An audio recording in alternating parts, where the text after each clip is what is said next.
Okay. Well, welcome, everyone, to the moment we're finally at, according to so many astrologers. This very auspicious point of the Aries solar eclipse. It's the last of the Aries eclipse points. We've had them 3 years in a row now.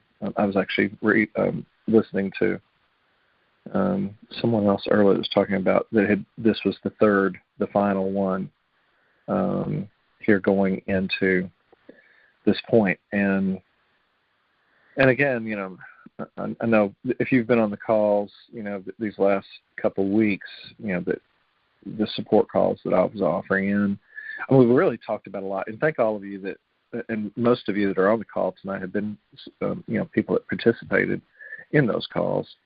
And thank you, all of you, for sharing so much of what you have, because I think it's been really helpful for all of us, going in and hearing everyone else experientially to see what's happening. It's very supportive. So,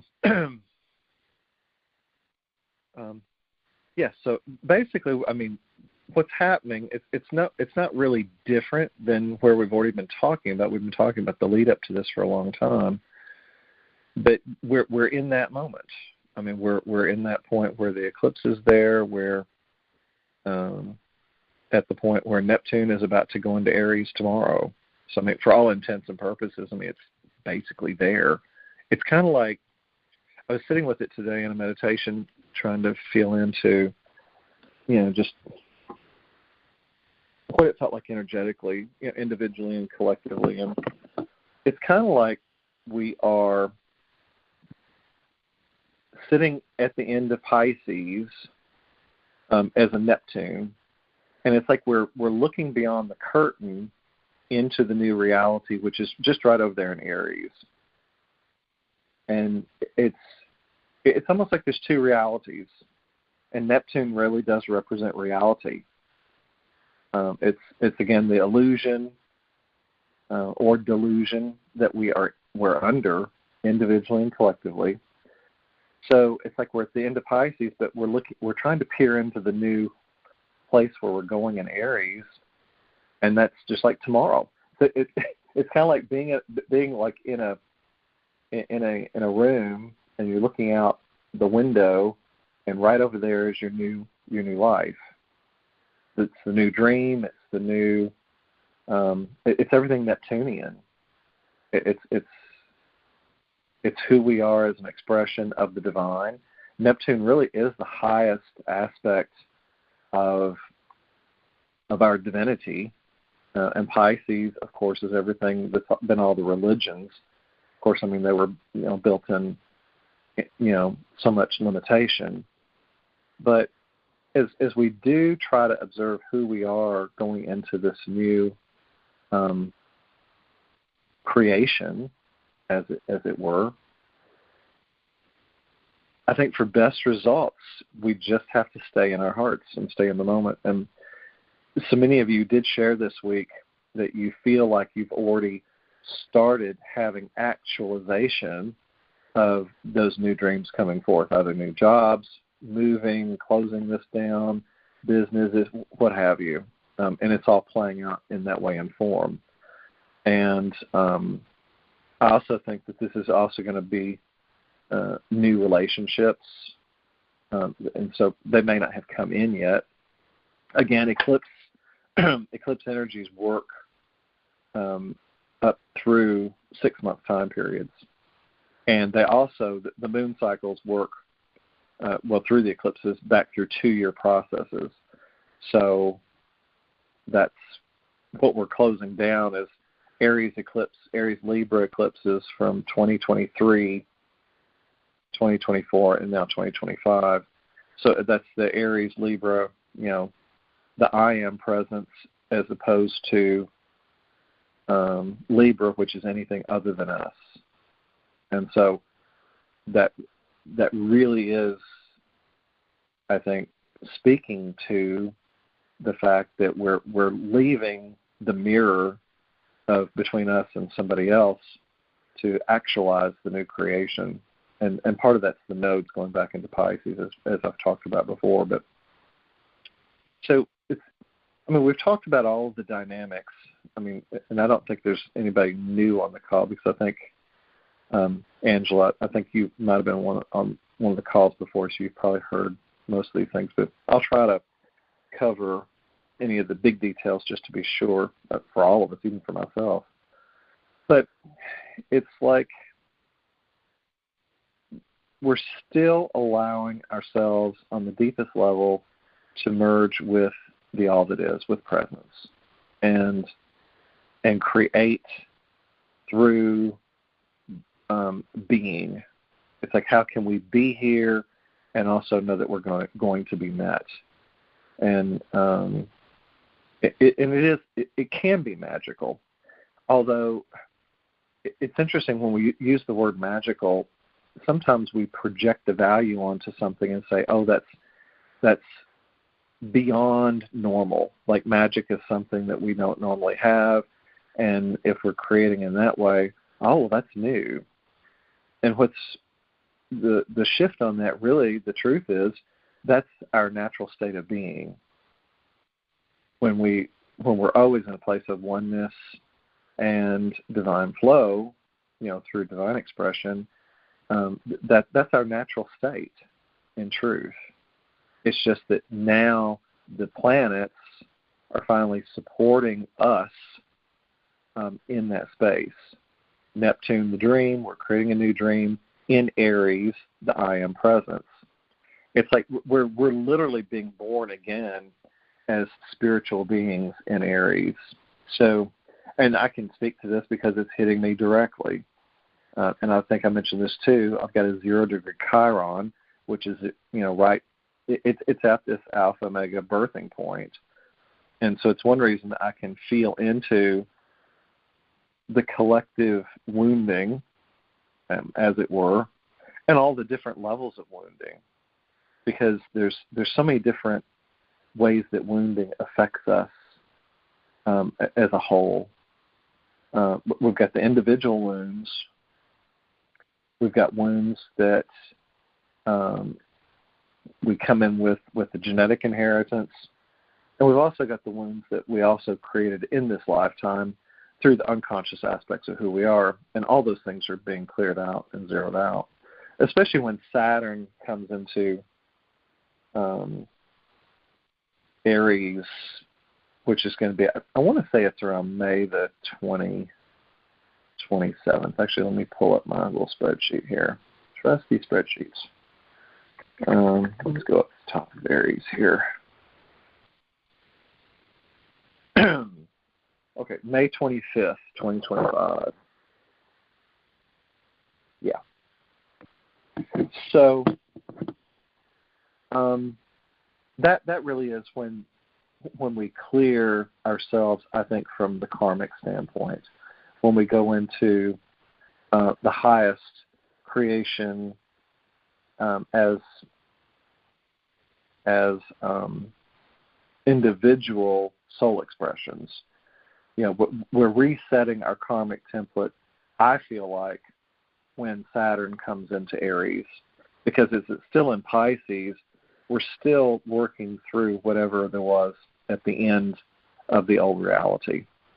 And again, just to remind you of the dates with this, Neptune, of course, will go in tomorrow as a sign change.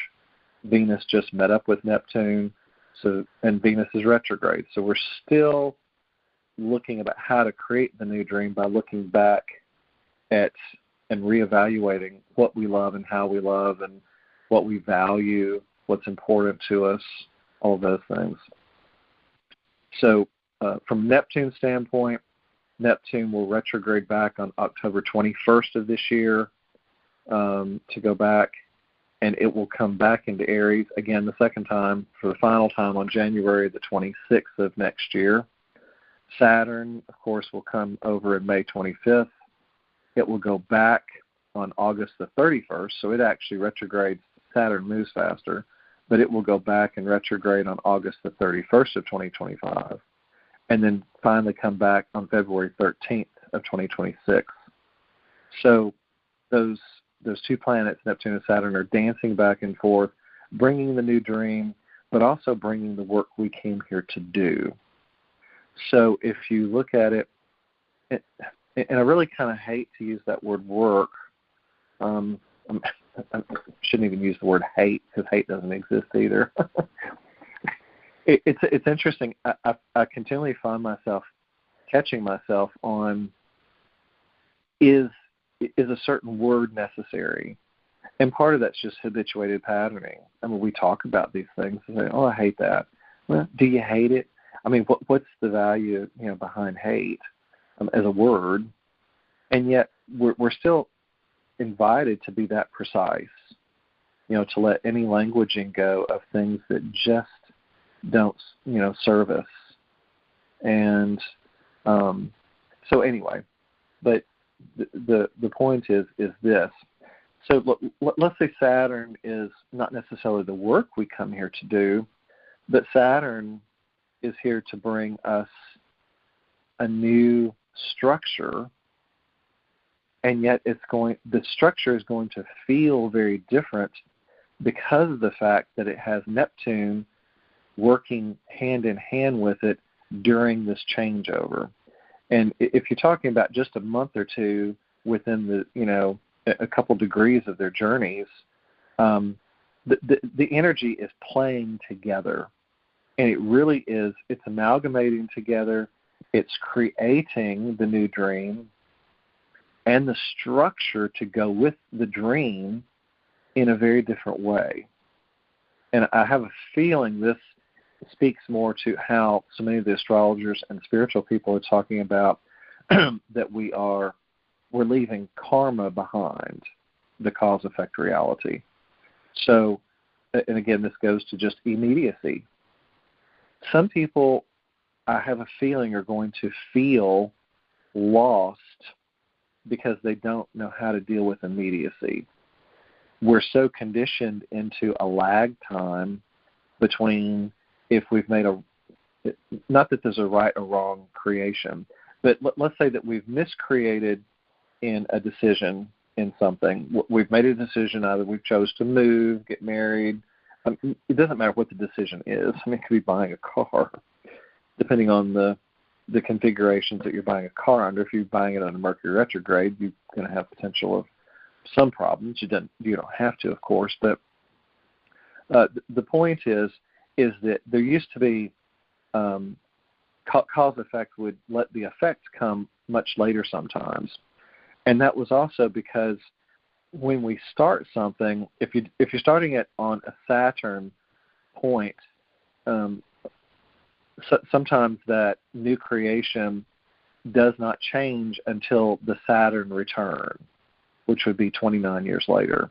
It's why a lot of marriages last exactly 29, 30 years, because that's the life expectancy, because the circumstances that the marriage or partner, whatever it is, started when Saturn was aspecting something in your life.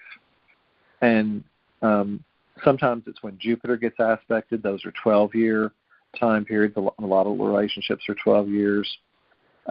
Sometimes you'll have smaller Saturn time periods, like 7.5 years or 14 years, 14.5, somewhere in there. You can have smaller cycles where the relationship will not go through the whole cycle.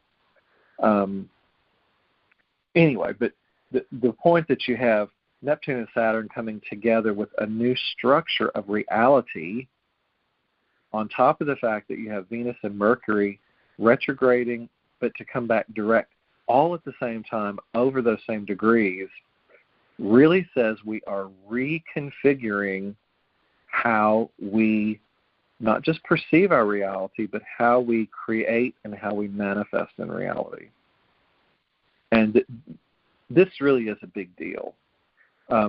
Today, on the 29th, Mercury is at 0 degrees and 29 seconds of Aries.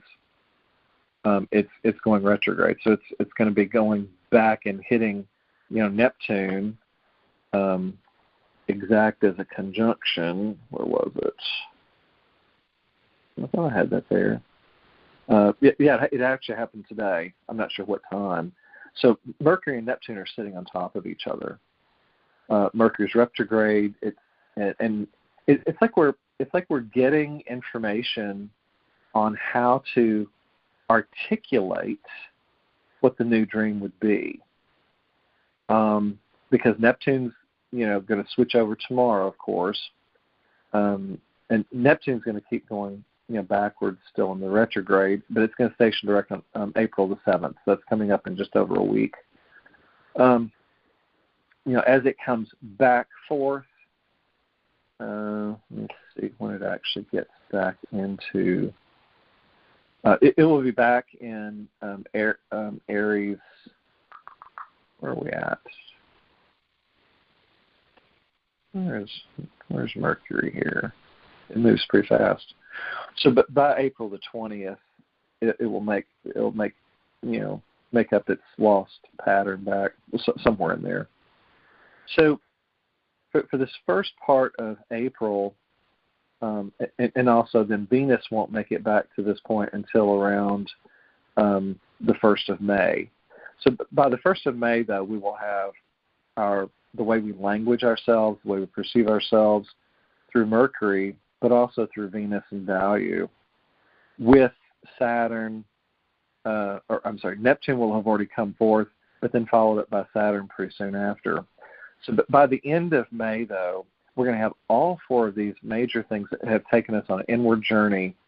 We will have felt into that, consciously or unconsciously, and we'll have a better feeling of what we're dealing with. Now, sometimes we're going to have things that, circumstances that come in because eclipses do bring shocking things out of the blue. There may be some dynamic, some people that pop in that you're not used to. It could be brand new people through circumstances that shift what we're going to experience. I mean, it could be a whole different, type of dynamic. So just kind of sit with it and see how it works out for you. The other thing to let you know with this journey is going on all year long because Neptune is retrograding back on these eclipses. It's going to be at 1 and 0 degrees of Aries for the fall eclipses. So, I mean, we're really sitting. I mean, Neptune just doesn't move much for this. And part of it, we have to sit in the birth process. It's like we have to allow ourselves to feel into who we are in this new energy. It's like we're getting a completely different upgrade in the perception of reality. And sometimes, it's kind of like driving a new car. You have to get to know the vehicle. Things are not necessarily where they were. I don't necessarily like a vehicle as far as an analogy for this, but actually, it might be more like moving. Like you've moved into a new place of residence. It could be a new country. Literally, your whole reality is completely different. For us here, though, in 3D, the reality is not necessarily going to feel different because we're in our same homes, cars are the same, people are the same. We may not see tangible change immediately, and of course that's always the way things are. But and at the same time, some people will have more major aspects. Some of us will be aspected between now and the next set of eclipses, in September. So, for the next 6 months, again, eclipses are 6-month time periods. You may have the big shifts or changes that come and play out during that time period. So, if you are looking for a change, or you've been hoping for something different, or you've been hoping for a shift in the way you're perceived, the way you're working with family dynamics, business, whatever, this basically is happening all year long. And sometimes that's really hard to, have patience for, because again, Neptune doesn't really come back into Aries again finally until January, at the end of next year. So when you're thinking about it from that standpoint, it may feel like it's a long time, but it's going to blink and it's going to be here. So I don't know about your charts, how many of you actually follow your astrological charts, but if you've got anything happening in the first degrees of Aries, like the first 10 degrees, because of this eclipse being at 9 degrees, all of those things are going to really feel aspected. So you may feel, more energy from this. Or also if you have in the first, say, 10 degrees of any of your signs, because there will be different aspects. If you have planets, in Taurus, you're going to be looking at semi-sextile energy, which is, it's kind of detailed energy, but it usually is still flowing, but they don't usually see each other, so you may have blind spots if you have placements in Taurus. If you have placements in Gemini, that is sextiling energy, you should be able to have flowing energy from this energy that's happening this year within Aries. If you have placements in Cancer, that is squaring energy, so it may mean that you have a lot more work to do with whatever these eclipses are bringing you. And this is going to last all year long, because Neptune won't be clearing past these first degrees until well into next year. And it's the main reason I've been, really trying to emphasize to everyone, this is literally a year and a half process to get us fully, deeply immersed into the new creation of whatever our lives are going to be. If you have placements in Leo, that is quincunxing energy, which can be complex. They're just more challenging energies. And again, this doesn't have to be good or bad. If you have the energies in, let me see, is Leo quincunx? Yeah. And I guess Virgo's in conjunction. I forget the name of those in between those, but if you have any placements in Libra, you're in opposition to this setup of energies. So oppositions, and again, they don't have to be bad. No placement has to be bad. But opposition is next to having a conjunction is going to be the most potent effect of the energy on who you are and what's happening. So that would be in Libra, and it just kind of goes backwards from the other. Oh, trining energy. I'm sorry. Leo is trining, not quincunx. So if you have them in Leo, Virgo is the quincunx. I forgot the trine. So if you have anything in the early Leo by 10 degrees, you're going to have trining energy with this eclipse, and so you're going to have a lot more flow. Yeah, then Virgo is quincunxing. Libra is in opposition. Scorpio is going to be back to quincunx. It's going to be on the other side, so that would be challenging energy. Scorpio is already challenging anyway, just because of the nature of Scorpio, but also because Black Moon Lilith is going back and forth between Libra and Scorpio, and she's going to be fully more in Scorpio now for the rest of this year. So that may provide more challenges, taking you into more of the core of who you are as your divine aspect, or the wild part of your soul and your psyche that wants to express itself in a new way. But that energy, again, can be very beneficial and workable. It depends on where you are in the progression of your soul. If you still have some unconscious places still being worked out, then that would be, a challenging thing. It's also interesting. I've just noticed that last week when we did this call, the sun was actually at 2 degrees Aries. So that midpoint energy where the sun was sitting in the middle of it. I did not even notice that last week, I don't think. Wow. Okay. So it was really perfect that we did that call last week, because the sun was just lighting up everything that was happening within where these energies are for this eclipse coming up. So okay, so that was Scorpio. So then Sagittarius is going to be trining energy again. If you have planets in the first 10 degrees of Sagittarius, that's very trine, flowing energy. That's very positive flow energy. If you're in Capricorn, that is squaring energy, so it may be more challenging. You may have more work to do. And again, no placements are bad. It just depends on where you are with soul progression. Aquarius would be sextiling energy, and that's Pluto. Pluto is at 3 degrees of Aquarius.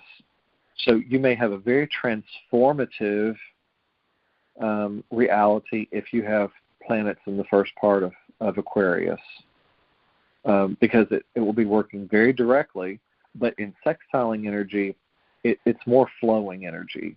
So it will be good transformation, I think, overall. And, of course, it depends on how other things are aspecting. And then anything at the beginning of Pisces, again, that's going to be a sextile. So whatever's happening, it's kind of like because it's next to each other, the planets don't see each other as much. And yet it can still be more like minute energy. It would be like assisting you in refinement energy. So if you have something in Pisces, and of course Pisces is the beginning of that sign that is the end, of the zodiac. So it's kind of like it's activating whatever's there in the beginning part of the way you perceive yourselves as Piscean, through spirituality and religion. But it can also be some hidden aspects. So if you have some hidden things in your life that you've been trying to deal with at the beginning of Pisces, that they could help you shift whatever that is and actually bring it into powerful transmutation. You can actually work to transform that energy. So I didn't mean to go too deeply into all that, but at the same time, this is 6 months of energy that's going to affect our reality. And so on an astrological standpoint, if you know your placements, that can help you understand what you're working with on that level. So let me see. Yeah. So again, I mean, all of this it's a very long, drawn-out process in perception of reality because of the fact that Neptune and Saturn are just sitting in those places, and they do not move really very, very forward. I mean, Neptune only goes to 2 degrees. It retrogrades on July the 4th, and Saturn retrogrades basically at just under 2 degrees on July the 12th. So in July, both planets are going to be going, back into retrograde. So whatever you're wanting to envision with your new dream, once Venus is moving forward, I think on April the 12th, and then for Mercury on the 7th, you've got a window of time there where I think you can start initiating some new things in a really grounded way before Saturn and Neptune try to go backwards to try to clean up stuff. So if you're in your new creations, my advice would be to do whatever you're doing before, like July 4th. And I think it'll be more supportive energy. And if there's anything where you're going to have to go back and kind of rework your old life, or if you're in a place or dynamic with family or friends or whatever, over this next year, if you have a dynamic that's set up, you'll be working with all of that all the way through, into next spring, early spring. But by the time we get to June, July next year, whatever the new creation is, you'll feel like it's really grounded and it should be here. And it doesn't mean, depending on what the creation is, you could have something created right now that could still, be a very solid creation. It can still have a lot of staying power. Obviously, you do better after April the 12th. to have the personal planets going forward. So I didn't mean to go into that much depth, and yet I think it was necessary just to really feel into the time period for this new creation. And it's also important to get a feeling for what that's going to be like. So a lot of times when you read into spiritual gurus and things like that, they talk about becoming a walking meditation. This is perfect. It's like I've always told you, I never know what I'm going to say at any given moment, but here we are. So, so imagine that in this new reality, and this is really true. It didn't come to me before, but this is, we're literally learning to become a walking meditation, except all the time. So, as you're in immediacy, and that's really where we're going into is immediacy, there's no separation in something that we thought, was yesterday and something that we think is tomorrow. Those don't exist. And it's kind of like we're playing with time in a completely new way. That's one of the things that, if I remember right, that Rick Levine talks about in that video that I just sent, that newest YouTube. I think I sent it before in the interview. I remember him talking about time and how everything's accelerating. It's falling apart. We're learning to have a new perception of reality. I mean, I've been saying this for months. But this is really the moment, though, when the planets support that. So it's going to be really interesting to observe everyone in the external world that are coming from a place of deep unconscious awareness to see how these energies affect them. It's like, will these changes make people more aware just through their being here and experiencing the energies? It's kind of like, how do I explain this? All the times that people have been talking about the age of Aquarius, and this is before I was born, in 1968, they were talking about the age of Aquarius in the 60s. And yet this really is the actualization of more of the embodiment of the age of Aquarius, because Pluto at the beginning of Aquarius has already been in that transformation since November.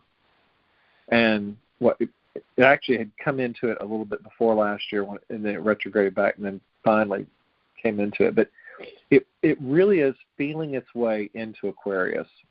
And because it's sextiling all of these planets at the beginning of Aries, and Pluto just doesn't move. I mean, it just sits there.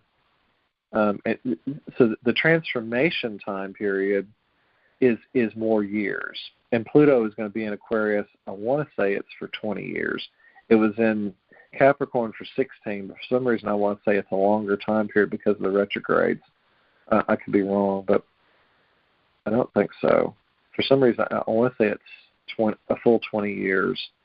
So imagine what that's going to feel like over time, the level of transformation that we're going to go through. Because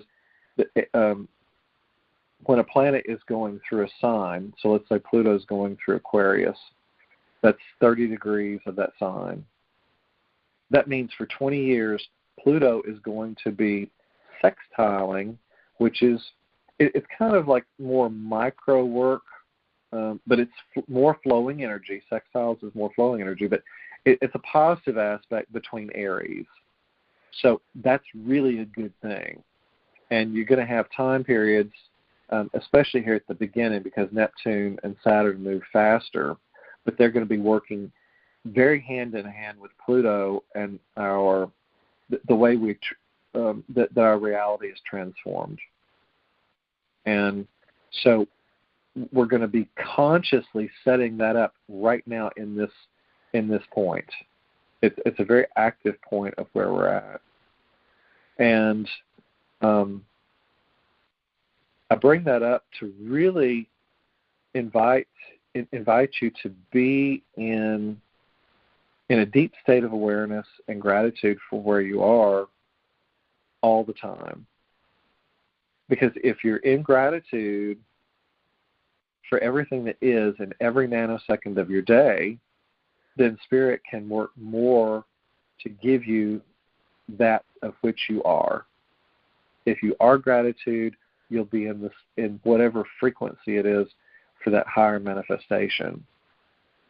And I mean, people talk about this all the time, in their spiritual guru, this and that, and whatever else. But it's one thing to hear it about it, and we want to contemplate it, but it's another to actually live it. To actually be in love with oneself, not from an egoic place, but from a place of pure cosmic love. So, I'm trying to remember where. Let me see. The galactic center is actually at the end of Sagittarius. So by the time we get to the later part of some of these transformations, which will be, like for Neptune, what's it, 16? So maybe like in about 8 years. Actually, I think there's this. It's a super galactic center. No, it's the Great Attractor. So there are 4 major points in the cosmos that really blow up and magnify whatever it is that they're touching at that particular moment of time. So 8 years will be the Great Attractor, and probably about maybe 13 or 14 years, because it's at 26 degrees of Sagittarius, there's going to be trining energy, galactic energy, that's going to be coming in and working with those types of things. And Pluto, of course, will be maybe 10 years for Pluto for the for the Great Attractor, and then maybe 17 years for the other. But there's going to be, the point to this is this: there's going to be a lot of cosmic energy that will be working very more harmoniously through trine with everything that we're going through in Aries, with Saturn and Neptune going through and creating the new dreams for us. And the structure, of course, with Saturn, it moves a lot faster. Saturn is 29 years for the whole zodiac, so per sign it's like 2.5 years. So by 2.5 years, Saturn setting up structures with our new I am presence, with the new dream, will get us working in the I am part of who we are for a 2.5-year journey, starting on May the 25th. So that really is a short amount of time if you think about it, but that's going to be a new foundation that's set up for the new Homo Luminous. So we're leaving carbon-based reality and going into crystalline plasma structure, and it's much more hyperfluid. With all of the solar flares that are hitting us, again, I mean, I've mentioned this before, it's literally disintegrating who we are on the atomic and subatomic levels. When we're feeling what that feels like as phenomena in the body, it can feel challenging. At the same time, it can also take us into potential euphoric states if we are really in a place of transcendence with regards to the way we perceive the world, the way we relate to the external world, the way that we. I think it has to do with how much we have given up the way we perceive ourselves in the universe. I think it's the easiest way to articulate that. If you've worked really hard to give up the old definitions of who you are as a human expression while you're here on the blue ball, if you're not deeply immersed in the old trauma dramas, if you're not deeply immersed in all of these projected false timelines, if you're not highly engaged in the false realities that everyone still wants to project onto you, you'll have a much easier time in feeling into the new, but also actualizing your new manifestations and creations, because they will be of a higher vibrational frequency. And again, when you look at this on a whole large-scale humanity level, we've got a lot of people that have already been doing this anyway. When you get this energy of Neptune and Saturn working together with all of this, all it's going to do is create a deeper, grounded level of awareness going into the new creations, you see, because more and more people are waking up. It's like the DNA does not have a choice but to wake up more. It just doesn't, because of the level of cosmic adamantine particles that are coming in and hitting us. And the deal with that, it's not only hitting us and our physical bodies, it's hitting the earth. It's all that energy is hitting everything that's on the blue ball. Well, and actually even the atmosphere. So you've got all of this high frequency emissions from the sun, and it's almost like it's burning us up from the inside out. It literally is the phoenix coming forth through fire. And Aries is representative of fire. Mars is fire. Mars rules Aries. Mars of action is in some challenging aspects to all this with Aries. Actually, Rick Levine's, some of the astrologers talk about that, because Mars is in Cancer. So everything in Cancer is squaring Aries for, the next whatever time period it is that it's going through there.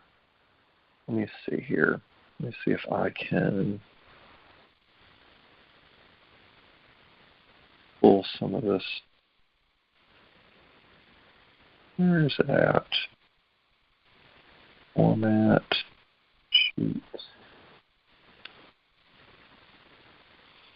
My mind is just, it gets so sidetracked on some of these. I forget how to turn certain functions on the spreadsheet. Oh, here we are. Freeze rows and columns.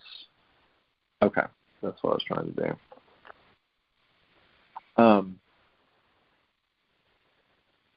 Actually, I don't think it did what I wanted. Oh, well, all right, let me go over to Capricorn, or Cancer anyway. Okay, so the time period we're looking at here is, where is it?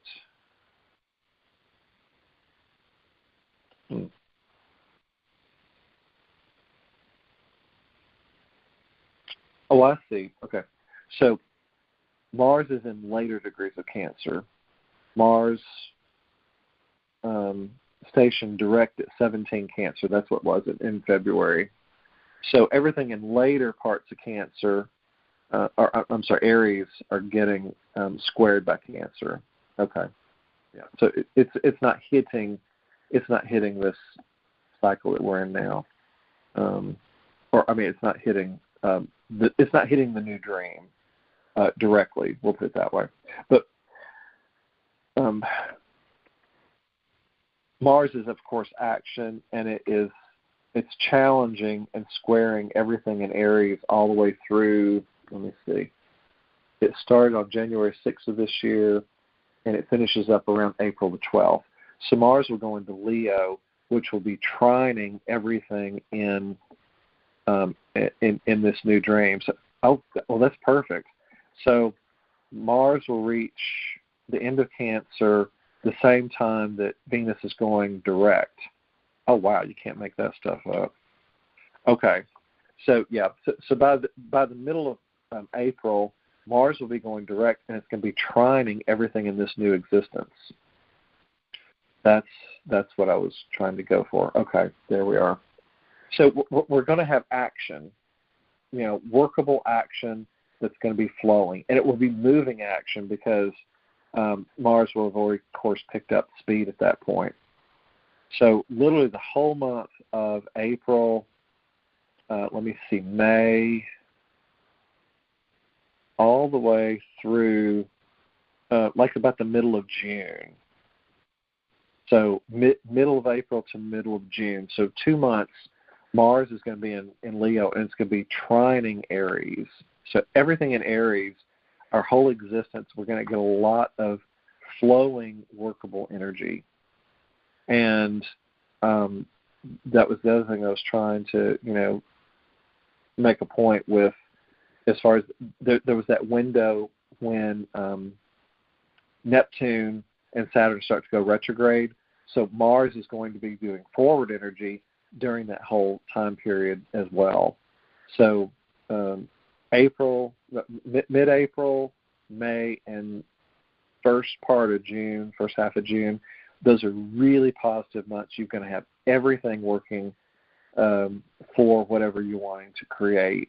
So if you can, whatever it is in your life, if you've got things flowing very well in that, do try to work with those. If you've got things at the end of Pisces or at the end of Virgo, that's also where the north and south nodes are. So whatever's happening in your emotional life, the nodes have to do with the moon. It's emotional expression. And again, around the eclipses are going to be really specific times. So the eclipses in Virgo are at around 27 degrees or 27 degrees of Pisces right now when these eclipses are going on in the spring. So if you have anything going on with that, you're probably feeling a lot of emotional intensity. Let's just say it's intensity. And again, it doesn't have to be a good or bad thing. But it's definitely something that's being worked with. And let me see, the other thing that I wanted to go. Oh, okay. So, and also within those degrees, Uranus is in the later degrees of Taurus. So all of that is semi-sextiling Aries, but it's also sextiling Pisces. So you can have some positive things that are aspecting at the end of Pisces. On this eclipse window, Uranus is from 24 degrees. Well, it's basically at 24 degrees of Taurus. So if it's within maybe like up to 27, 28 degrees, you'll still have potentially good shocking things that can happen to you and for you, because these things are going to be aspecting right now, coming up, both Venus and Mercury that are in retrograde. So it could be things from your past, it could be past loves, it could be past relationships that could be coming back in, and you may be even having something from your past come back in to work with you in a positive way. And that's another thing, too. Some people have asked me about this. They ask about past relationships, and usually as a general rule, it's best to allow the past to just fall away, because if you put it in the past, there's a reason you put it in the past. At the same time, there's also dynamics sometimes where if you walk away from a dynamic of a past situation that was just too much at that point, both of you go to a different place of soul work for like a year, 2 years, 10 years, whatever, sometimes people will pop back in your life. They've changed and you've changed, and you're to a place where it's beneficial for both souls to come back together. Now, that doesn't always happen, but that's the kind of energy that we're kind of in. It may have taken a separation of energy from a business relationship or some, whoever you're partnering with. It could come back in. This could even manifest in the highest aspect, that you could be returning back and have some shocking awareness as God presence. Uranus is sextiling the end of Pisces. Neptune's back down in there. I mean, it's a wide degree, but it could still be hitting stuff in such a way where you go into a deeper internal awakening, within yourself. You could basically have some big awakening time period during this eclipse time. I mean, it can absolutely manifest. It may not be about another person. It may be about just between you and God. And sometimes we don't think about that. We always think about, we've got so-and-so's in my life, and I've got this dynamic or that dynamic or what have you. But at the end of the day, it always comes back to our relationship with the oneness, because there's no separation, you see. So I think that there's going to be a lot of spiritual awakening with this eclipse time period. So, and again, that lasts for 6 months. And you may ask, well, what does that look like on the bigger scale? Because it's for everyone. I mean, every human being is being affected by these energies. So I do think we're going to have like a massive move toward more spiritual awakeness. Now, that may just be that it softens people that have been more hardened through their life experiences. It could be that, awakening can happen in many shapes and forms and fashions. The little idea of awakeness could just be that people just wake up one day and they're not as hard as they were. They may feel like whatever they perceived to be a wound, or perceived to be a grudge, perceived to be a separation of something from somebody else, it may just dissolve. That's literally the kind of shift that we're going through. And again, this is a process, because it's going to go back into Pisces, from July through the beginning of next year. But, and again, it's a process. And yet it's a very potent process, because every human being is being affected by it.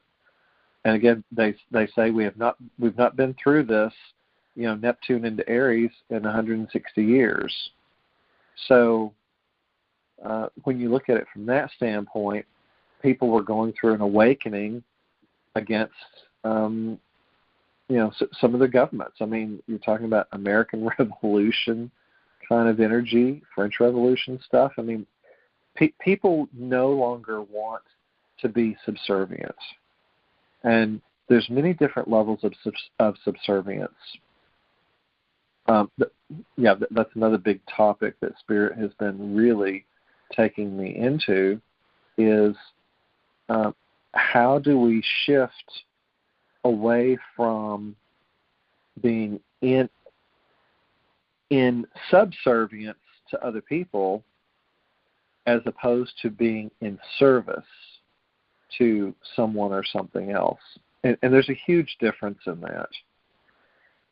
There's also a difference in the way that the external world of form projects it onto us. And depending on if you have placements, let's say in the later, like 10 degrees of Libra, or all the way through Scorpio, you're going to be affected this year because, again, of oscillating Lilith. Lilith is that aspect of us that was diminished as divine feminine.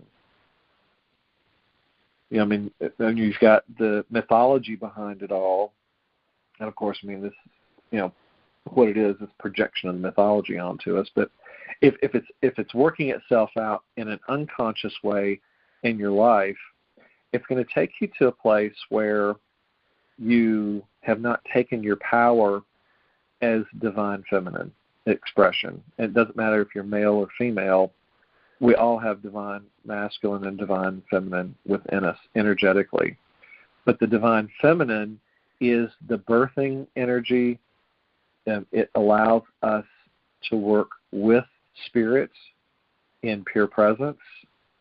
And again, if you've got placements in Scorpio or at the end of Libra, Lilith is going back and forth up and down these degrees, really working that out. And it's going to happen all the way through this whole next year. Lilith even goes to the end of Scorpio on May the 20th, but then starts going into even Sagittarius, actually. Let me see. I guess it goes all the way through. Let me see. Where's the other part? Oh, I was looking on the wrong thing here. It even gets into Sagittarius by July 17th. Of this year. So that's how wide Lilith goes. It's actually almost 2 signs, and almost no other planet does that. There's no other feeling. There's no other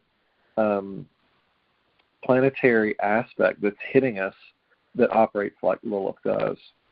And she literally just has this.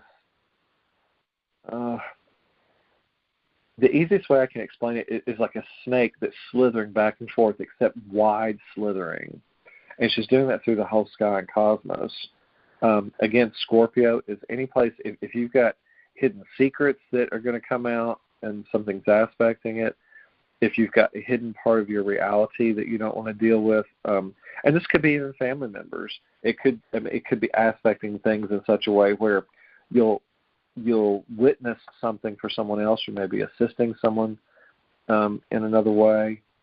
But again, it's a majorly active part of the chart for the entire time. And Scorpio against Libra is quincunxing energy. So that's challenging energy. It's one reason the astrologers talk about there's going to be a lot of secrets revealed this year. And that's going to happen on a lot of different levels. Do not attach to anything that is presented out as a truth that's coming out. There'll be a lot of things, I think, that are going to come out that are shocking. I think there are going to be some things that people are oh my gosh, how on earth? And again, the thing that we're invited to know about this, we live in an infinite reality creation. For everything that you can create, every other human being gets to create what they wanted to create and experience as well. And that's, I think, one of the hardest parts for humans to realize is that just how vast human expression is. And it's not just human expression, it's also the hybridization of the cross breeding between humans and all of these other different races, whether reptilian, alpha draconian, grays. There's been so much that's happened to the human race over, and this is millennia. This is what we're closing down. We really are coming back into the divine human template. And we are attempting to remove, and this is actually happening, I think, purification-wise, with all the plasma that's coming off the sun. This is part of the purification process. It really is replenishing and restoring the DNA on a core level. And so if there's any place where you feel like you're drawn to go into a meditative state to assist yourself in cleaning or clearing or what have you, just let it come through. Don't attach to anything. Observe it, but do let it move through and let it just go away. Because the truth is it doesn't exist. Everything only exists as long as you continue to insist that it exists. That's one thing Rick Levine was talking in his video. I mean, not those words like that, but he did say that, from between now and 2027, I think was the time frame they put on that video.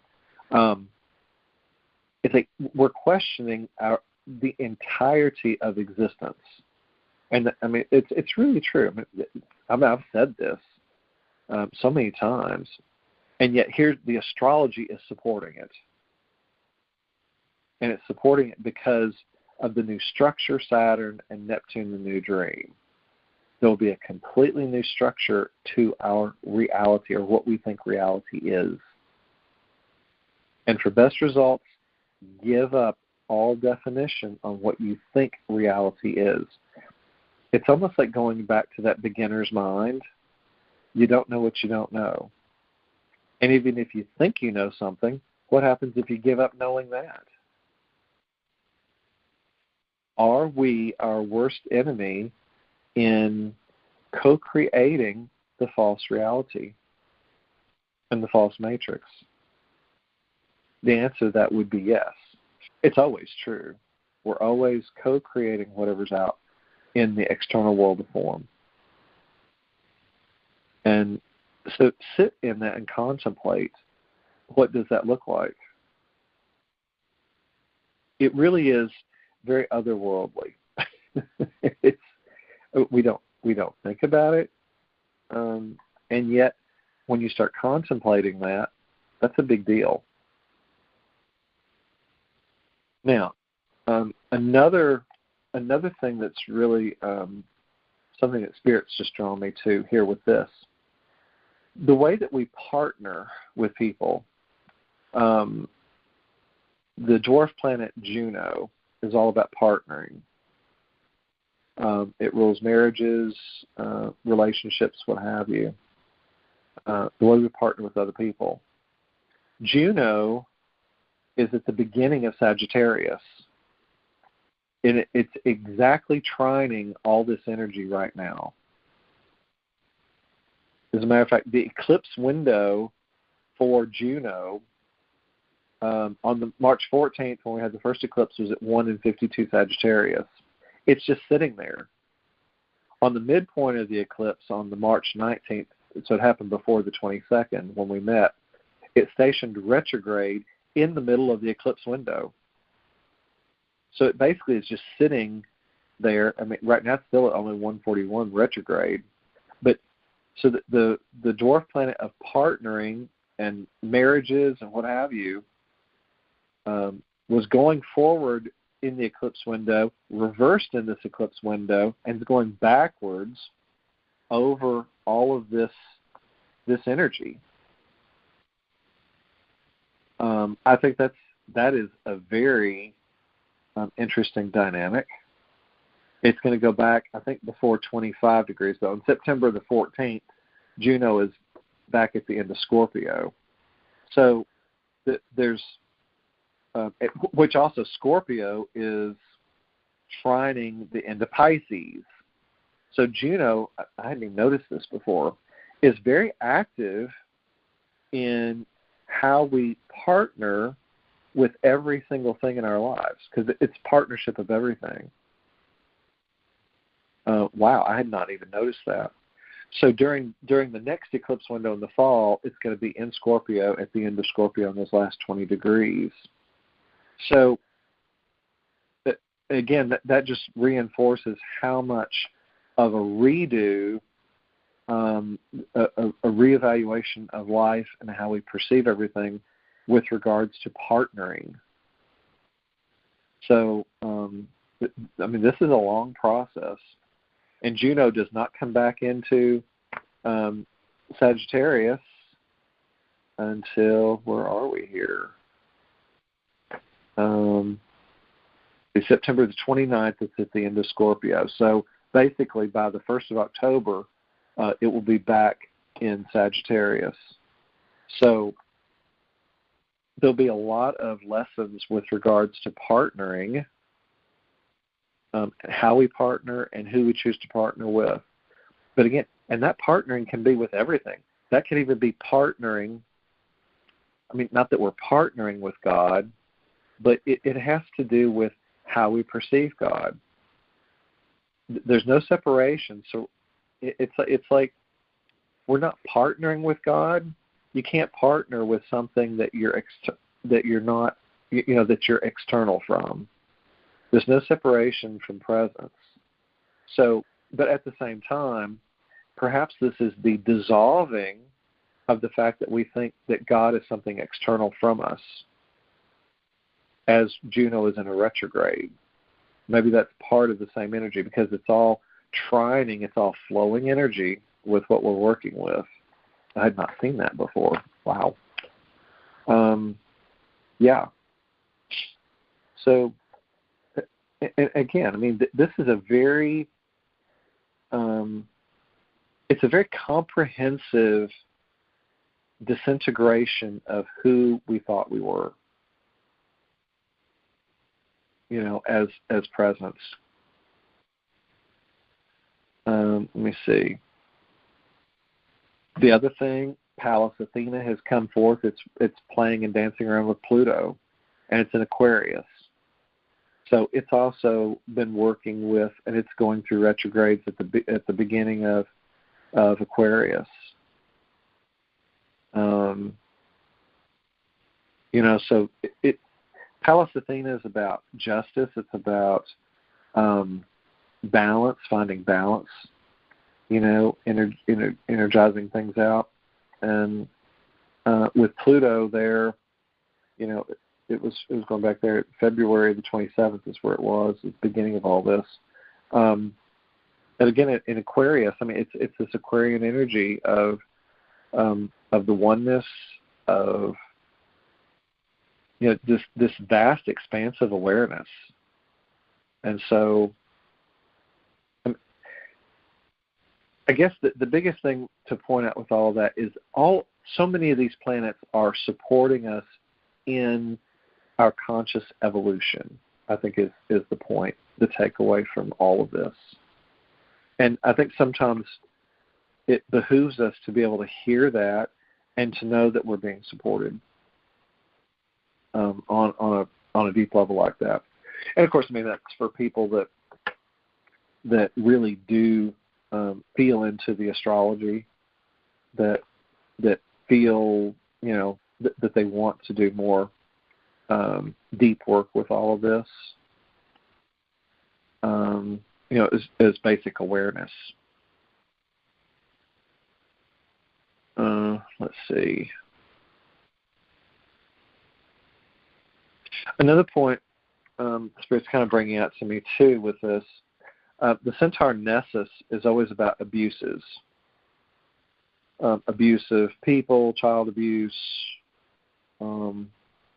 trafficking, all that kind of stuff. That's in 17, 18 degrees of Pisces. So Saturn was coming across that earlier in this part of the year.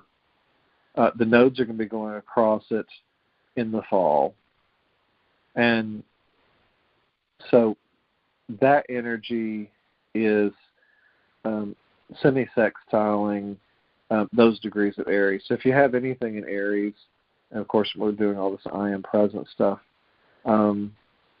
it's like I think we're going to see a lot of things with regards to abuses of power, abuses of people. I think some of that's some of the energy. And because it's also hidden, it's right next door to Aries, I think a lot of that's going to continually be brought out more than we've ever dreamed about before.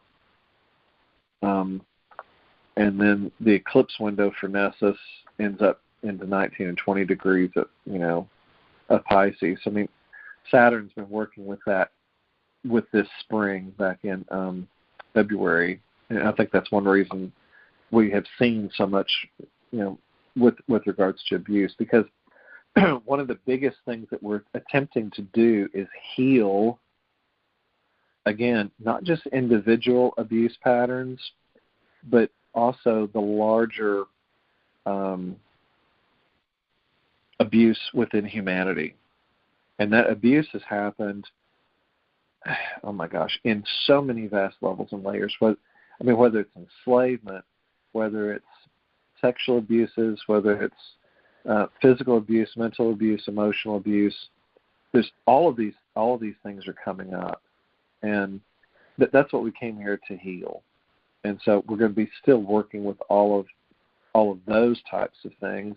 Actually, as long as Nessus is in Pisces, which I haven't projected it forward, but I have a feeling it's only moving like maybe 2 or 3 degrees for a whole year, which is going to mean basically it's 7 to 8 years probably for Nessus to clear out of Pisces. So I think, and that's the old dream. That's at the end of the zodiac. So I think these themes are going to be worked with up to that point. Now, I'm not sure what that's going to look like when it enters Aries. I imagine it's going to go into more personal I am presence clearing. Hopefully by then we will have done a lot more deeper work individually and collectively. But anyway, so, and of course Chiron is still doing this whole healing journey with Aries. And I should have mentioned Chiron a long time ago, because Chiron is it's that part of who we're doing individual and collective healing, how we work with that. Oh, and Chiron is in an exact semi-sextile to the Nessus. They don't see each other because they're in semi-sextile, but yet they're still working behind the scenes to clear all these things out. And these are on the point where the eclipses were last April on the 8th of last year. So we've been working with these things for quite a long time, of course. So that's kind of, I think, a deeper, broader view, I think, on what we're doing. Again, the main part of this, would go back to the first 5 or 10 minutes of the conversation, though. It really is about the inward journey of getting to the core of who we are, as far as what we value, how we communicate with the world, how we see the world, how we envision the world, how we actuate in the world. And again, at core levels, this is all being taking us back into our core. Because and we've got to get it right. It's one of those things where you can't rush this process. And to have a meaningful feeling with all this, and this has been going on all the way through, like from 2023, because Neptune was at the end of Pisces this whole time. We've been sitting in this pregnant pause of birthing this new reality. This has been 2 or 3 years, really, as far as Neptune. And it's like we haven't been able to get any traction on creating the new dream until now. Literally tomorrow starts it, when it enters Aries. So I guess I've gone through this whole bit to kind of also take out all of this into just the vastness of all the different things that are hitting us, all the different types of energies from an astrological standpoint, the complexity of what we're shifting, what we're giving up, how we are, the different energies we're working with, changing and transmuting, and we're working with. And again, if you've got major points in any of these areas, you're certainly under fire. And I guess I can speak to it because, again, it's my 0 degree Chiron's right on all this, which is basically primordial wounding of the entire human race at the world point of Aries. So, I guess that's why I can talk about it. I guess that's why Jude was moved to work with me all these years regarding all this, so that I could see this and, I guess, talk about it at this time. So, yeah.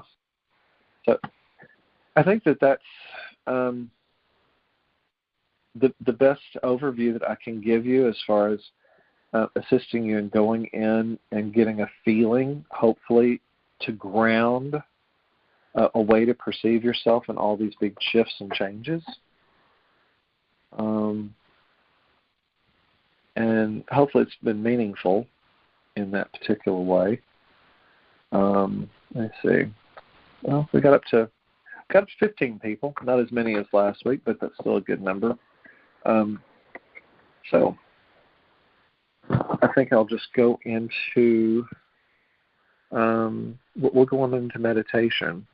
I don't see any reason to articulate anything else with regards to anything.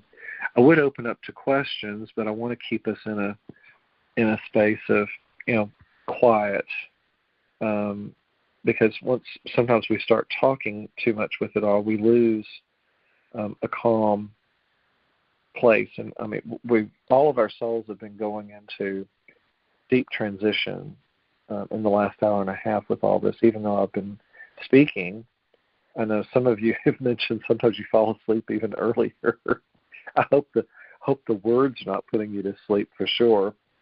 And I know it's not that. It's the energy, because when we go into this on a group level, the part of the group dynamic is the fact we've all come into soul contract together to do the deep healing work. And so many times we do the healing more when we go to sleep and take a nap.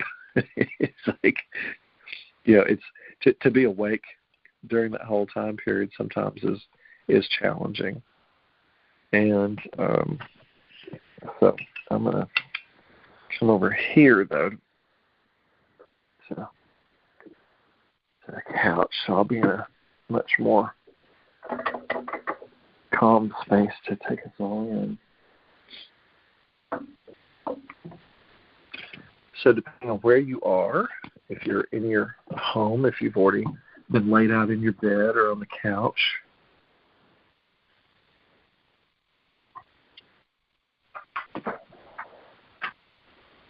just go ahead and find a way to get comfortable.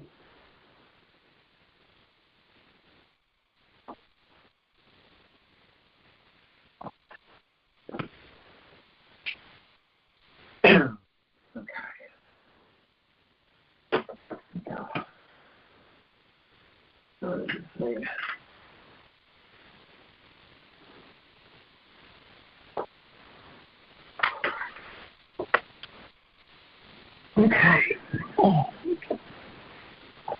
So yes, and thank all of you for coming on tonight. And I really want to. I think we can express gratitude for each other. I think I can speak for all of you, because you've all mentioned this in the last 2 weeks for sure. Just how much coming together and shifting all of this has really healed us in a lot of ways. And each of you have talked about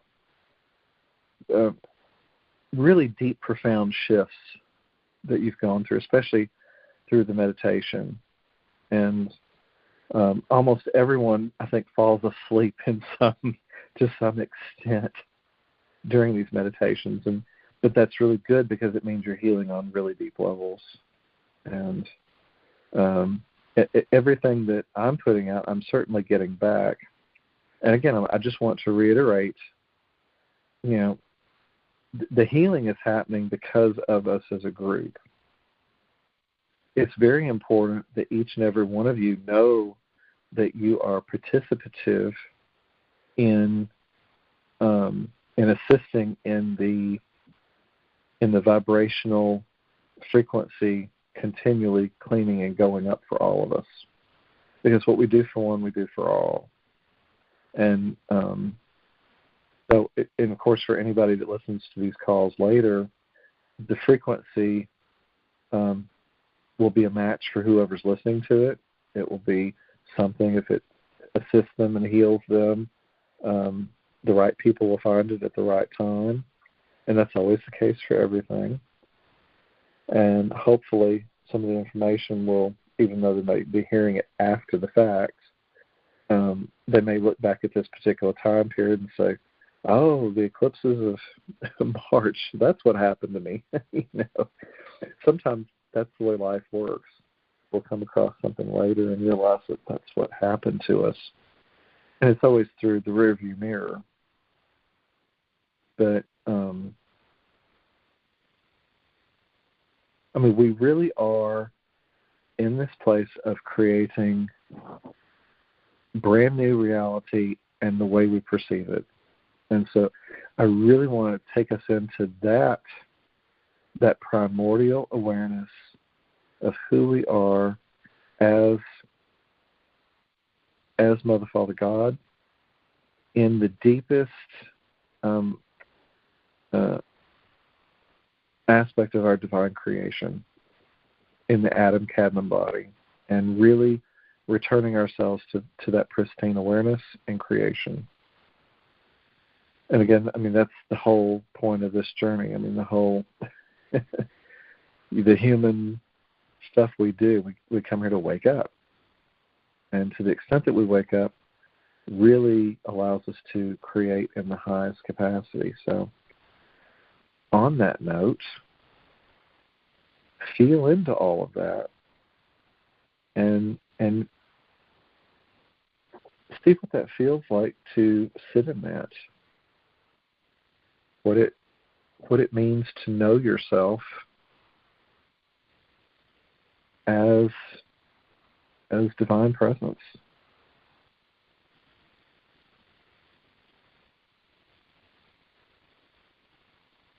And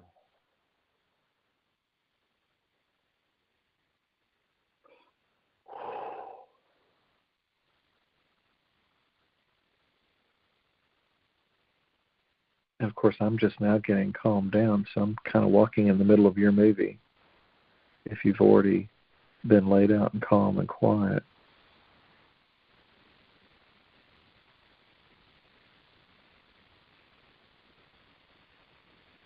But imagine each of you have already perceived a deep shift in the energy on the call.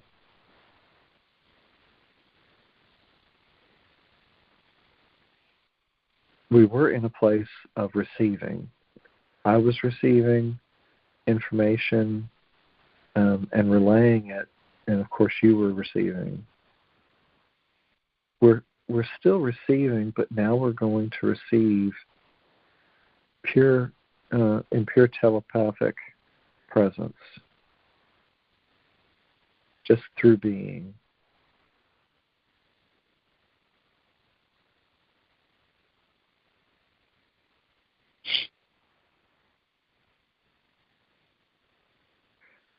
Now, the first eclipse on the 14th of March was a full moon, and it was all about releasing energy.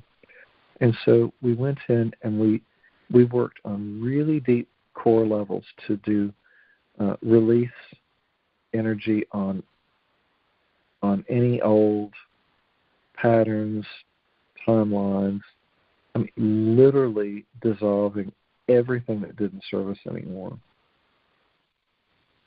On last week's call on Saturday, on the 22nd, we were sitting in that 0 point between the eclipses.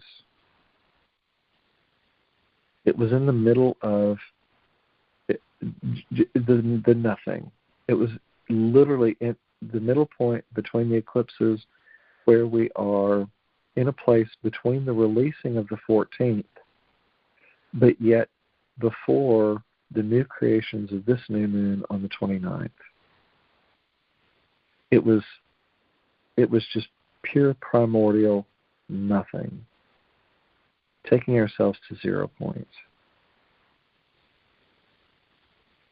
Whether you were conscious of it or not, that really was one of the most profound healing moments that we've ever done in a call, because it was setting up primordial awareness for this new moment of creation with this eclipse that we're in, that we've had this morning.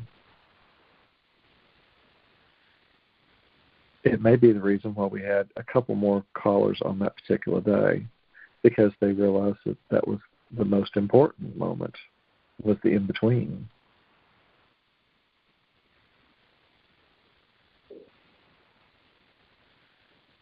But for those of us that are here now, we're here in a place to continue to be in that 0 point of cleared space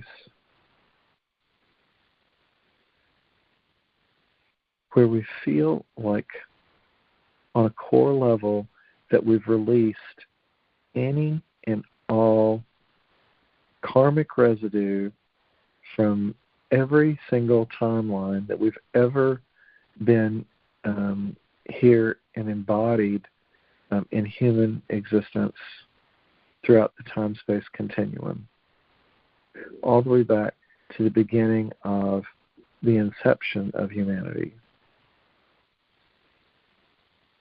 Feel into that.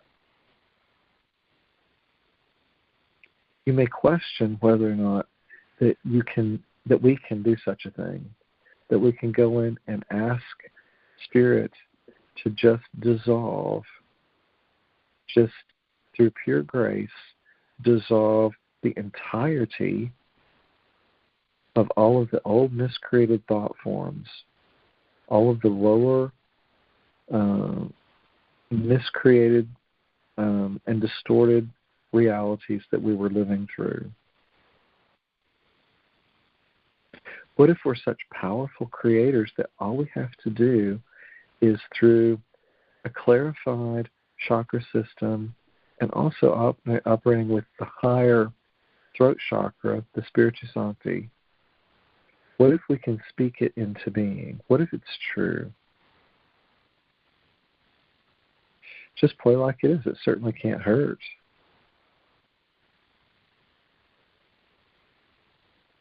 What if we can know ourselves in that depth, in that pure depth of presence?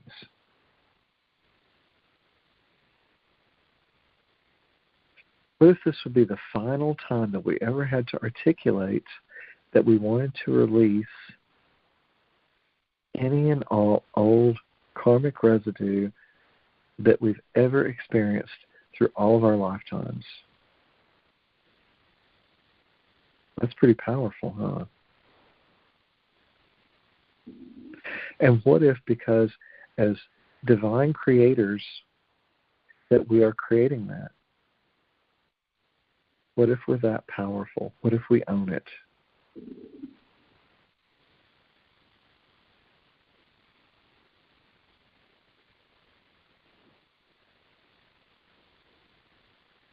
What if we ask to be released from any and all lower frequency distortions of reality, and any and all soul contracts that no longer feed our souls? What if we ask God to just take care of it? Through pure grace, to be able to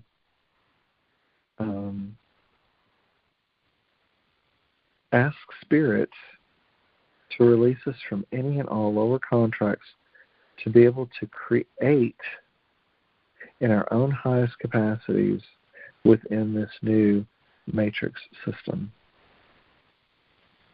and all of this new pristine energy.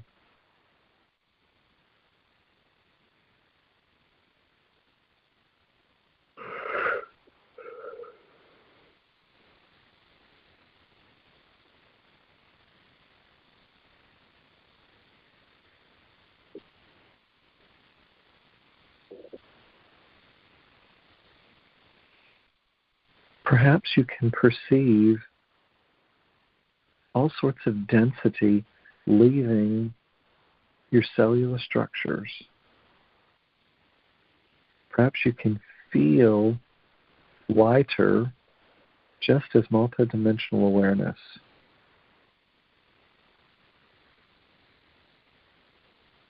Perhaps you'll feel that density shifting and just leaving from your heart center.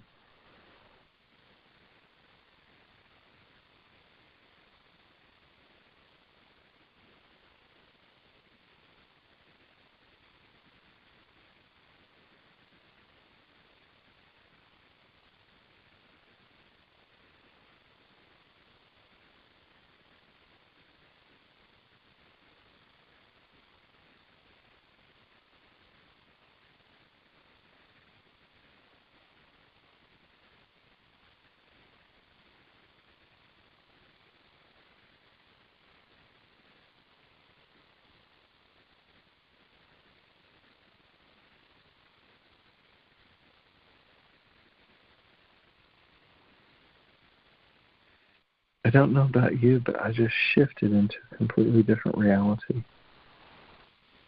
I was gone from here.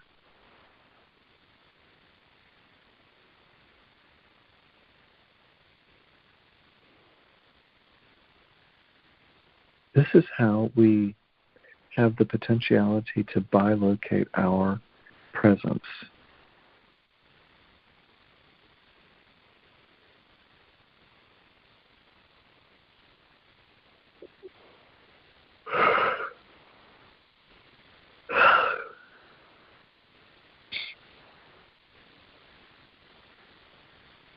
Most all of you mentioned how you fall asleep in these calls. And what that is, it's just that we go deeper into the soul awareness as an expression, and it allows the external physical body to just go into a deep sleep and to just rest, while we focus our attention on all of the vastness of the external world as it relates to our inner world.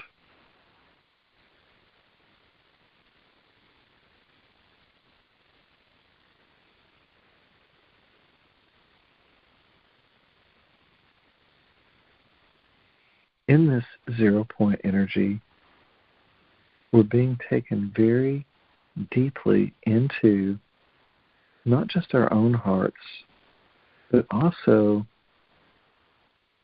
deeply through the great central sun, and the great central sun, and so on and so forth, all the way to the galactic center. You may feel very spacey as we sit here in this presence.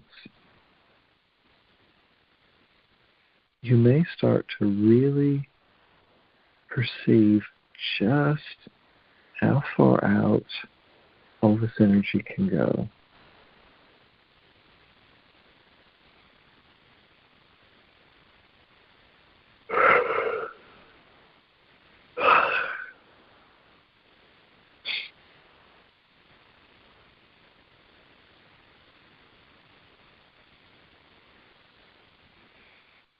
When we're deeply embodied in the totality of our awareness within the body, there's no separation between anything. So we may not perceive to have a separate set of lips, eyes, or anything like within regards to the face and how we perceive ourselves.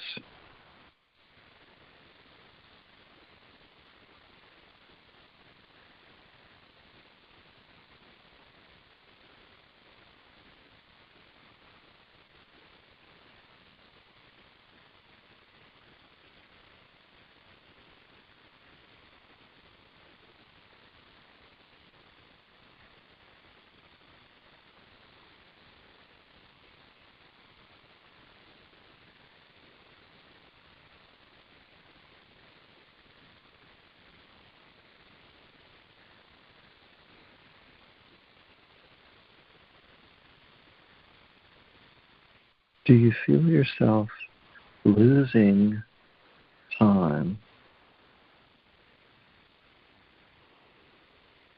when we're deeply immersed in these spaces? Are you realizing that you're creating a loose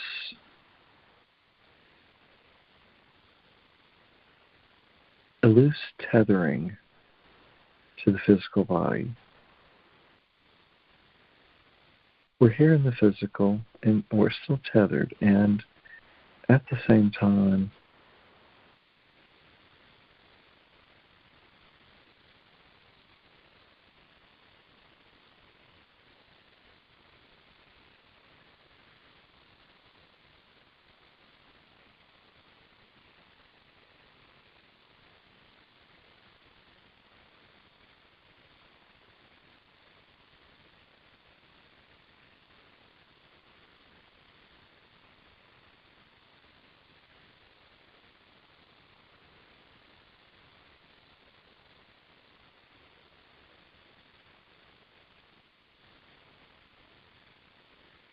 all of the calls that we've been on for the last year have led us to this point. All of the clearing, all of the deep transfiguration, all of the karmic clearing, all of the whole journey, whatever your journey has been absolutely perfect.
Isn't it amazing that we don't even have to articulate going into all of the different separate chakras anymore?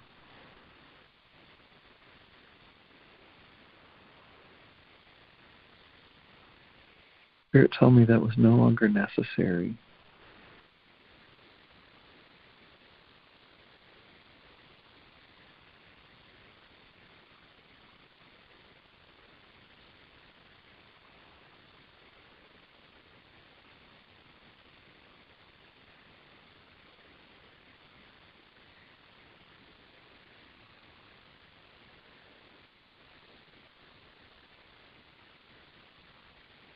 And of course, everything is a frequency.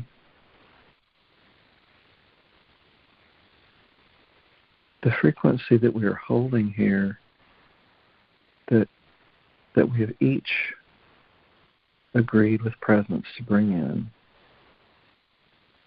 is such a high vibration. Some people wouldn't be able to sit in the presence of it and carry it and hold it, because they can't see something with it that they don't know. And yet, at some point, anyone that's supposed to see this will see it.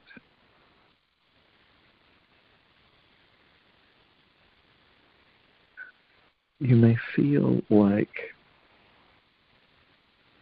your heart center has been so completely cleared. You may feel like that your emotional body, the dantian, the belly, the solar plexus, where you carry all of your emotion, you may feel like it feels completely clear. You may feel like your sacral chakra, all the lower chakra system, 1st and 2, how you're here on the earth, that may feel so light, like you're not carrying around any of the old trauma and drama there anymore.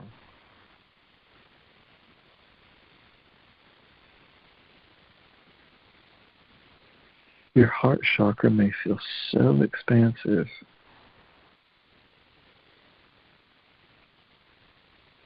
that it just radiates all the way out through the cosmos and through the universe and the other universes.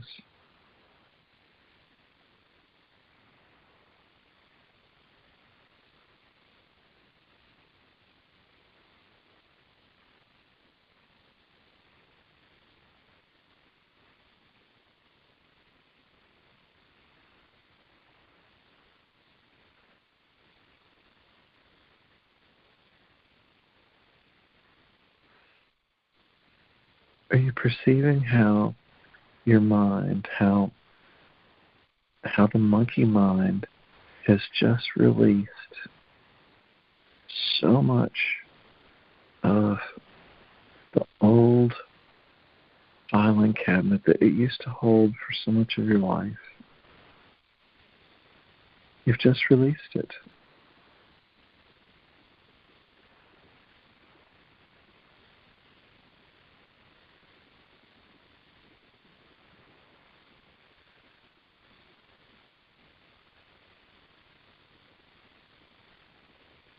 There may be a part of you that feels like that you're just going away. Part of you may be experiencing floating through all the planets. You could feel like you're out in the solar system, and you are.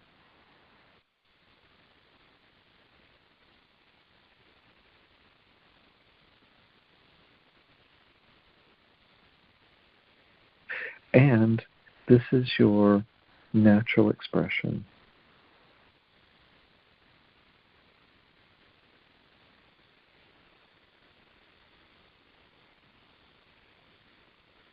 You may have just felt your heart blow open.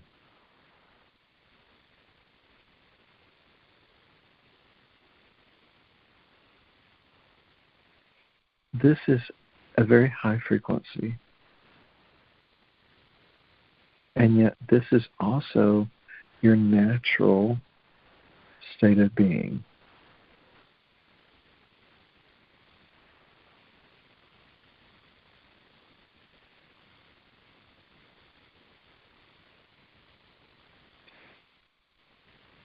If you're really in tune with your body, you may feel the electrical pulsing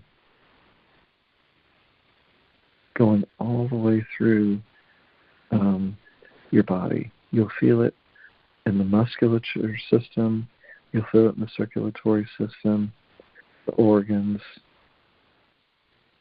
But this is really a major, deep electromagnetic healing at the very core of who you are.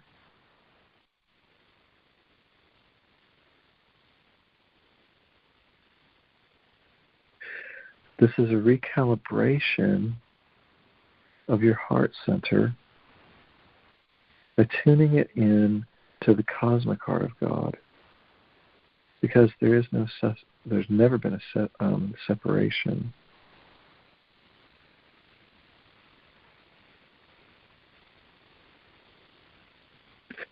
And yet, you may leave this meditation feeling like you've never been more connected to source energy in any of your remembrances.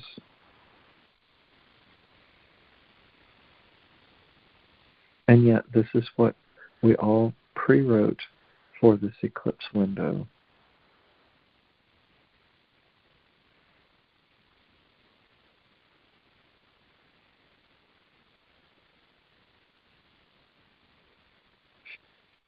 We're activating the highest potentiality of our divine expression as God presence, as the all that is.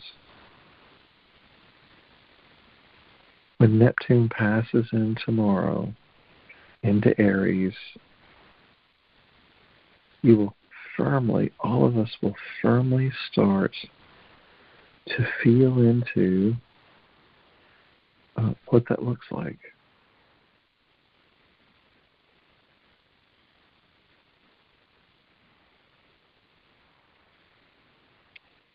Do you feel the radiance of the heart just beaming out? It's like putting out a homing signal for anything and everyone that will match your frequency to come play, either consciously or unconsciously.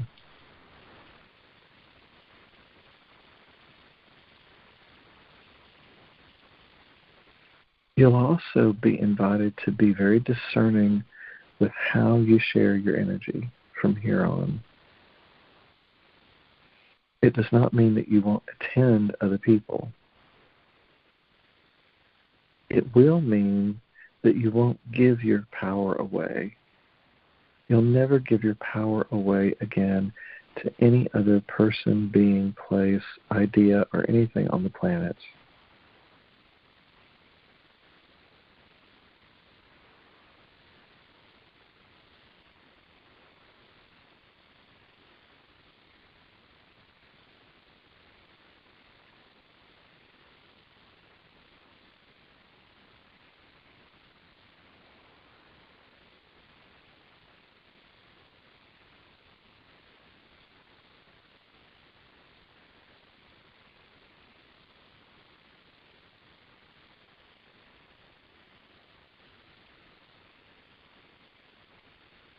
For some of you, you may perceive that it's difficult to allow the heart, the cosmic heart of God, to take you so deeply and vastly into all of this, while at the same time allowing yourself to be in this physical body in the new higher expression.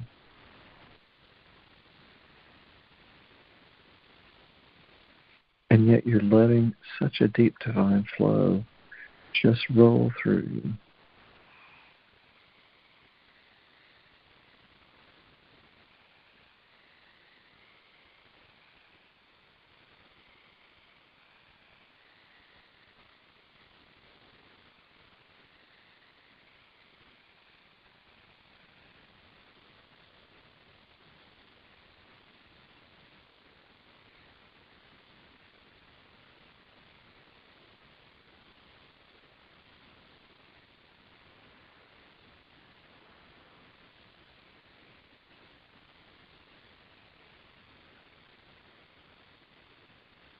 As you sit within your heart and you feel this expansion come through,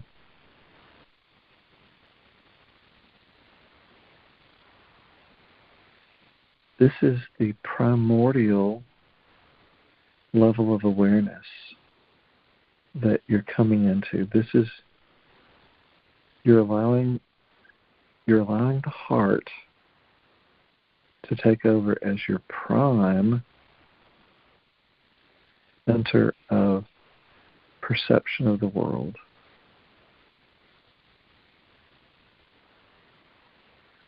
We've dissolved the old 3D mind so that the higher vibrational mind will be in pure function with this new remembered frequency of our heart, which is merged with the cosmic heart.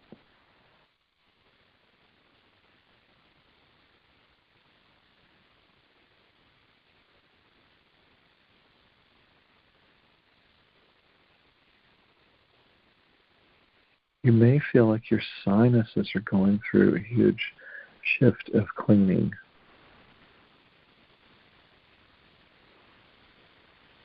Again, this is a frequency upgrade, and it's really going in deep into the third eye, into the spiritu sancti with the high heart chakra, or the throat chakra.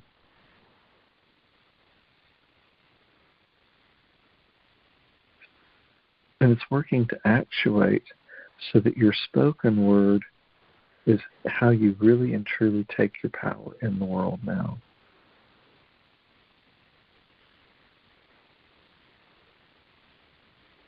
You will take much greater care in how you articulate anything into existence in your world.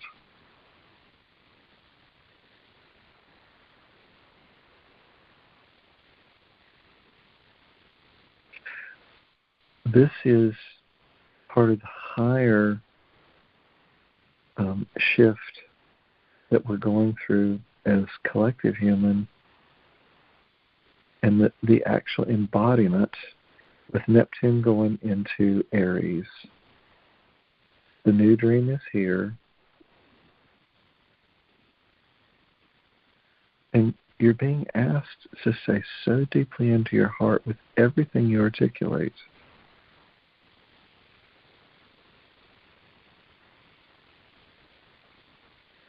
Each of you are going to feel all of these electromagnetic pulses shifting the energy through your body. For each of you, the phenomena will be the unique experience to you, but it's happening on a core level.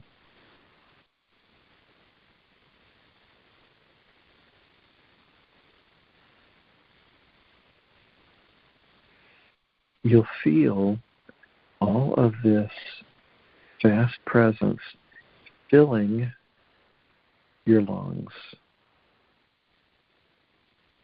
Your lungs may feel so full. In some way, you might even feel a density in the lungs. It's not density, it's just light coming in to reformulate the lungs on the atomic and subatomic levels.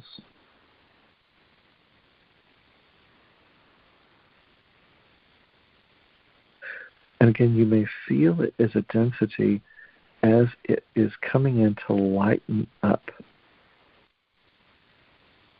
that whole process.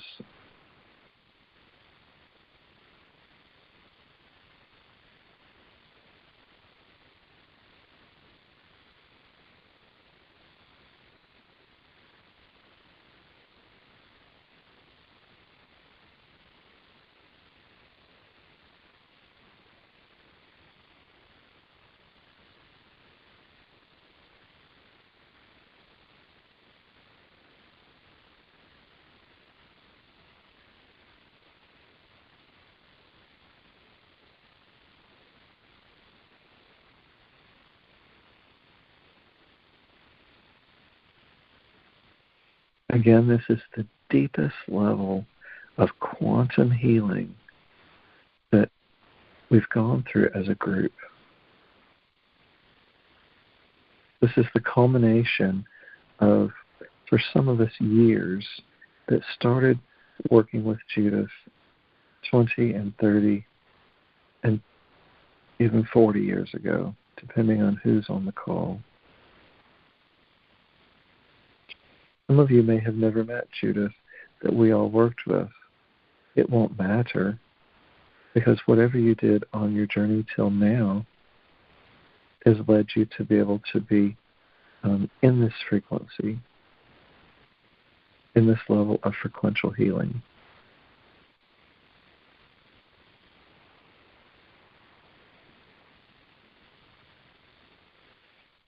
Some of you maybe even feel like you could levitate. You may feel so light.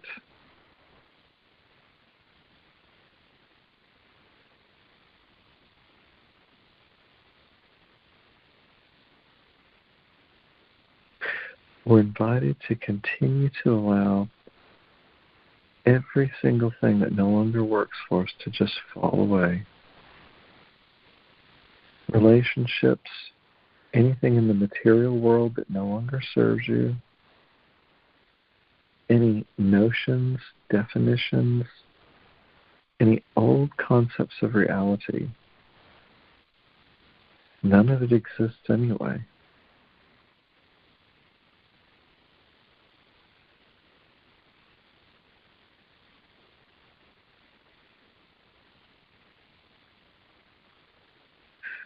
Each of you may feel like your whole body feels like a singularity. You used to could perceive all the different chakras within your body.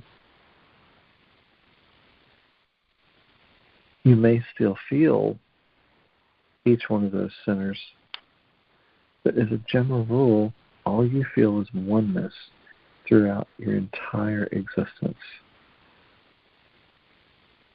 in the physical vessel. You may feel a deep undulation. It just permeates out from the very core of your being.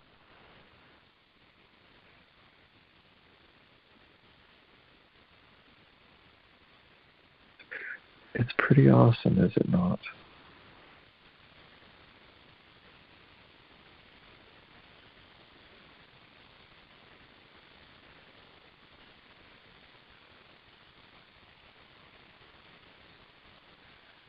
All of this is really blowing open any last residue that had calcification on the pineal gland.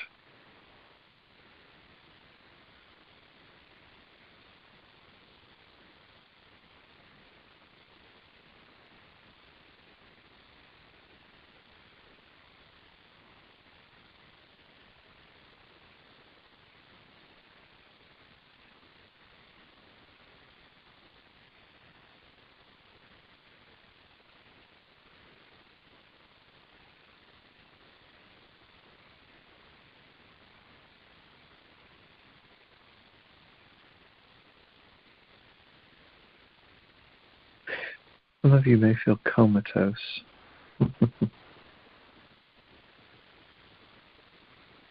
That is the level of frequential healing that we're sitting in.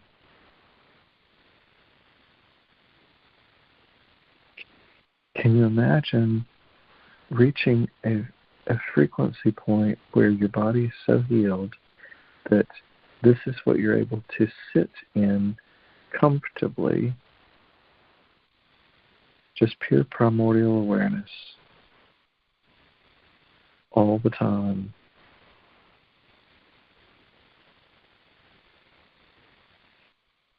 Some of you may not be able to hold this frequency for an extended time.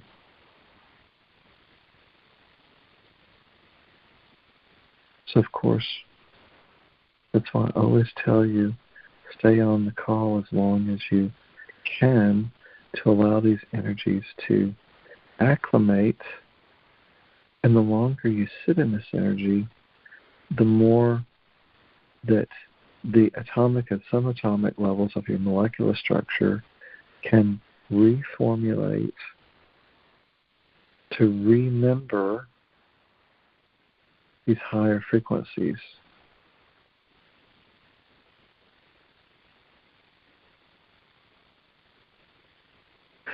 Some of this energy may be coming very strongly into your brain. Some of you may perceive it as a headache.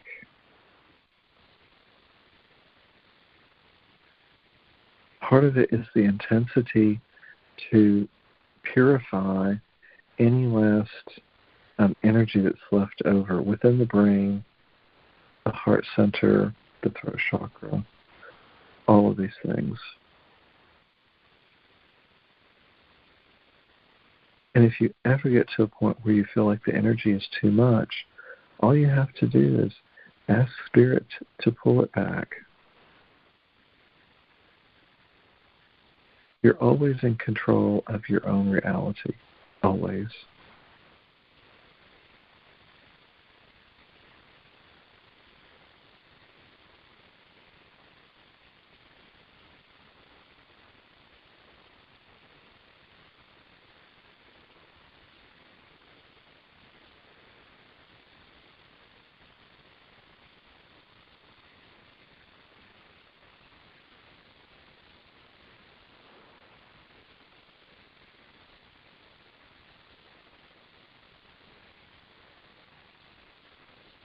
I must say this is truly beyond anything I imagined for this evening. And that's how powerful this eclipse has been.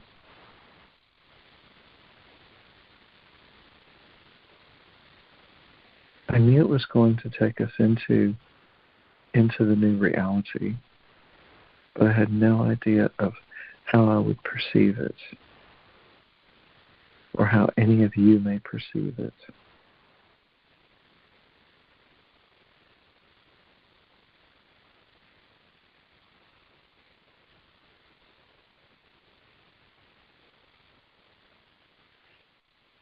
It almost feels like the whole chakra system within the body is here, and that is the primary body.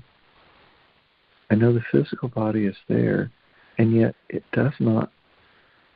no longer presents itself as the main body to me.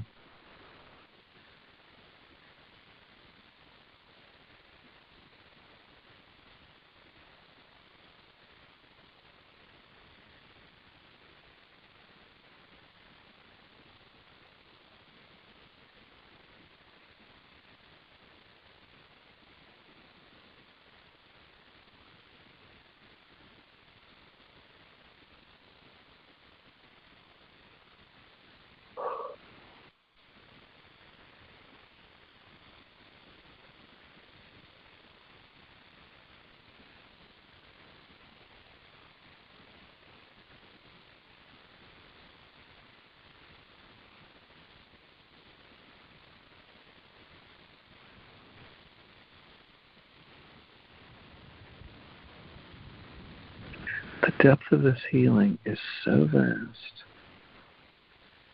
it almost puts you in a place where you don't want to leave this vast frequency.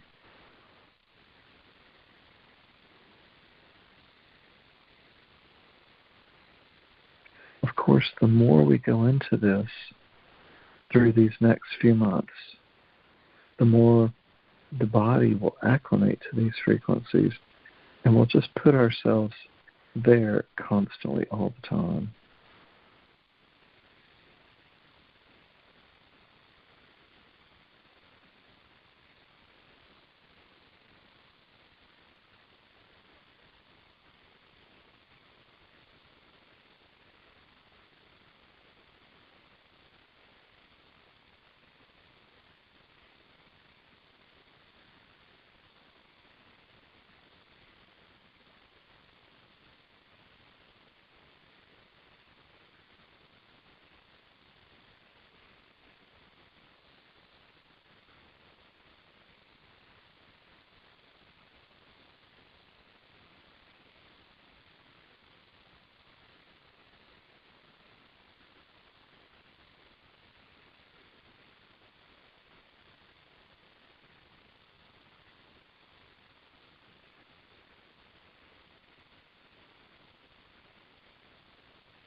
And we still have 13. There's something about that 13 that's always come through. As always, you're invited to stay in this energy as long as you can. At some point, the call will go away, but you can stay here until it doesn't. And allow all of your cellular structure to just continue to acclimate.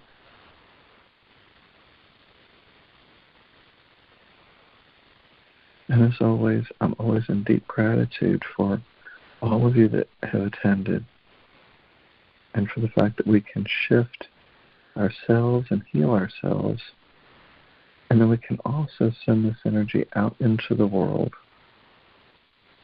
without any agenda. Because when we send it out into the world, those that have the frequency to pick up the energy can assist it with them in their own journey of awakening.